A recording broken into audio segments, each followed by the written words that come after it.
Hello friends, तो कैसे हैं आप सब। सो आज के वीडियो में हम डिस्कस करने वाले हैं अल्बर्ट आइंस्टीन जी के लाइफ से लेकर उनकी क्या क्या लीजेसी थी। सारी जानकारी आपको बस वीडियो में आपको दूंगा। उनके हम कुछ पॉलिटिकल व्यूज़ देखेंगे, कुछ उनके हाइलाइट्स देखेंगे और उनके कुछ कंट्रीब्यूशंस देखेंगे जो उन्होंने साइंस फील्ड में किए, फिजिक्स फील्ड में किए थे।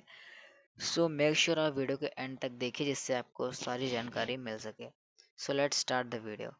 तो सबसे पहले हम स्टार्ट करेंगे उनके अर्ली लाइफ से। तो उनको एक निकनेम भी दिया जाता था, थ्योरेटिकल फिजिस्ट एंड जीनियस। तो Albert Einstein was born on 14th of March 1879 on Germany.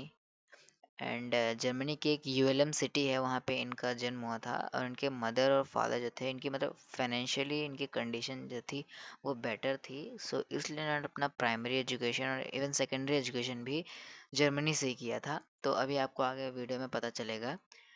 तो इन्होंने 1885 से लेकर 1888 तक अपना एक बेसिकली एलिमेंट्री एजुकेशन गेन किया। उस समय पे एलिमेंट्री स्कूल्स हुआ करते थे जहाँ पे क्या दी जाती थी, एक रिलीजियस नॉलेज दी जाती थी। तो हाँ, 3 साल इन्होंने अपनी रिलीजियस नॉलेज गेन की।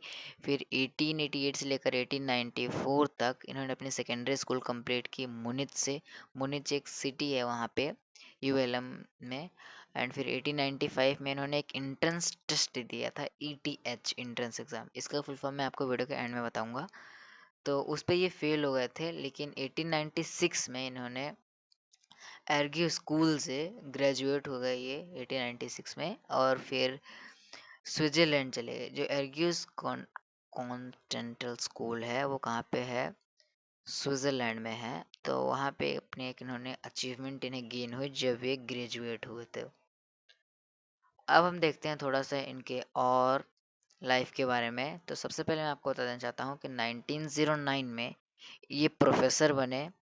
एंड यूनिवर्सिटी ऑफ ज़ुरिच से शुरू किया था इनने अपने प्रोफेसर करियर की शुरुआत। फिर यूनिवर्सिटी ऑफ प्रागे में गए ये। फिर आइंस्टीन को जो था यूनिवर्सिटी ऑफ प्रागे में अपना एक इन्फ्लुएंस बढ़ाना था।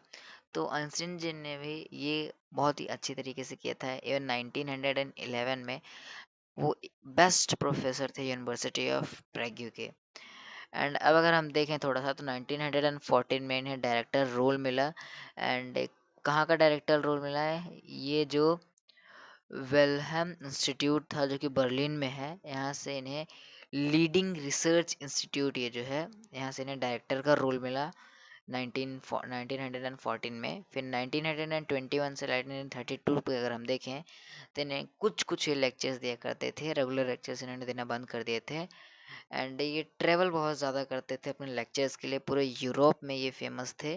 एंड यूरोप से लेके यूएसए तक अपनी थ्योरीज को ये बेसिकली शेयर करते गए हैं लोगों के बीच में। अब हम थोड़ा सा और देखते हैं। तो जनरल थ्योरी ऑफ रिलेटिविटी जब इन्होंने पास की तो 1950 में इन्होंने एक अपनी थ्योरी प्रपोज की थी, general theory of relativity.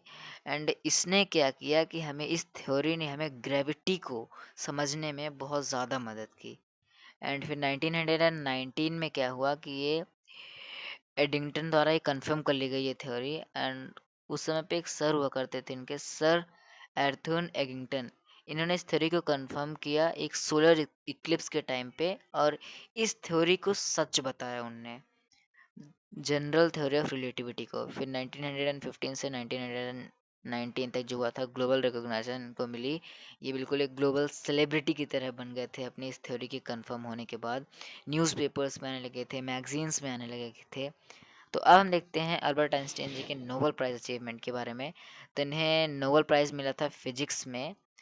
And 1921 में नोबेल प्राइज मिला था। और ये नोबेल प्राइज मिला था इसलिए 1922 के उन्होंने एक एशिया की ट्रिप भी डिले कर दी थी। ये बेसिकली एक फैक्ट है, आप इसको याद रख सकते हैं। और किस फील्ड में इन्हें नोबेल प्राइज मिला था, बेसिकली इन्हें फिजिक्स फील्ड में नोबेल प्राइज मिला था। अब अल्बर्ट आइंस्टाइन जी कुछ पॉलिटिकल व्यूज देखते हैं और इमिग्रेशन जर्नी देखते हैं। तो इन्होंने जर्मनी छोड़ दिया था जब हिटलर पावर में आया 1933 में। और 1933 में ये यूएसए गए और इंस्टीट्यूट फॉर एडवांस स्टडी जो कि कहाँ पे है, प्रिंसटन में है, इसको ज्वाइन किया। एंड सिटीजनशिप भी इन्हें मिल गई। आइंस्टीन को जर्मन सिटीजनशिप से बिल्कुल हटा दिया गया था, अब ये जर्मन सिटीजन नहीं थे। तो अभी आपको वीडियो में आगे पता चलेगा ये यूएस सिटीजन भी बन गए थे। एंड वर्ल्ड वॉर 2 के टाइम पे अगर हम आइंस्टीन जी का रोल देखें तो एक प्रोजेक्ट था मनहट्टन प्रोजेक्ट, जिसके अंदर क्या था कि इन्होंने अपने बहुत बड़ा कंट्रीब्यूशन दिखाया था वर्ल्ड वॉर 2 के टाइम पे। तो आइंस्टाइन जी ने एक लेटर साइन किया था जो कि रूजवेल्ट ऑफ एटॉमिक थ्रेट, ये जो एटम बम बना रहे थे, तो इसके लिए एक इन्होंने वार्निंग रेज की थी यूएस के जो प्रेसिडेंट थे डी फ्रैंकलिन को।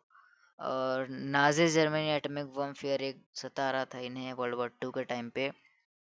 न्यूक्लियर वेपन का बहुत डेवलपमेंट हो रहा था। महानतम प्रोजेक्ट इन्होंने स्टार्ट किया था। एंड फिर आइंस्टीन पैसिफिस्ट बिलीफ जो था कि इन्होंने oppose to war and at involve, war को अपोज किया इन्होंने यूएसए के अंदर। मतलब यूएसए गवर्नमेंट से इनकी मतलब रिलेशनशिप अच्छे थे, जिसके कारण यूएसए गवर्नमेंट इनकी सुनती थी। तो इन्होंने यूएसए का इंटरफेरेंस रोक के रखा वॉर में।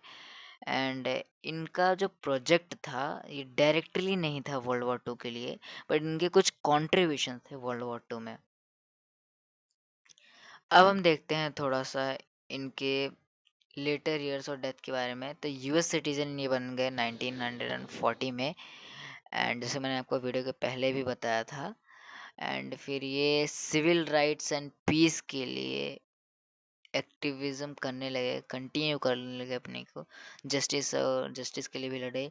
और फाइनली 18 ऑफ अप्रैल 1955 को इनकी डेथ हो गई at the age of 76 in Princeton, जहाँ पे वो इमिग्रेट हो गए थे। एंड इनका जो ब्रेन था, आप लोगों ने बहुत सारे फैक्ट्स देखे होंगे, इसको प्रिजर्व करके रखा था क्योंकि एक कंट्रोवर्शियल डिसीजन बन गया था कि इनका ऐसा ब्रेन क्या था कि एक जीनियस निकले थे। इनके थिंकिंग पावर एक अलग लेवल की थी। तो अब हम देखते हैं थोड़ा सा और इनके आगे की लाइफ के बारे में। तो लेजेसी इनके देखें तो एक जीनियस हमें मिले थे, पूरे वर्ल्ड को एक जीनियस मिला था जिसने बहुत सारे काम किए थे। इनके बहुत ही ग्रेटेस्ट माइंड था, ये फिजिक्स में इनका बहुत ज़्यादा कंट्रीब्यूशन रहा था। इनका माइंड बिल्कुल क्रिएटिविटी से भरा हुआ था। एंड इन्होंने जीनियस में अपनी एक लेजेसी, बहुत बड़ी लेजेसी छोड़ी है साइंस फील्ड में।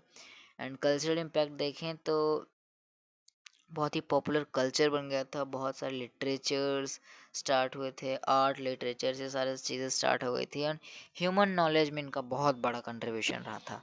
सो आज की वीडियो में इतना ही, हम मिलते हैं अपने किसी और नए वीडियो में।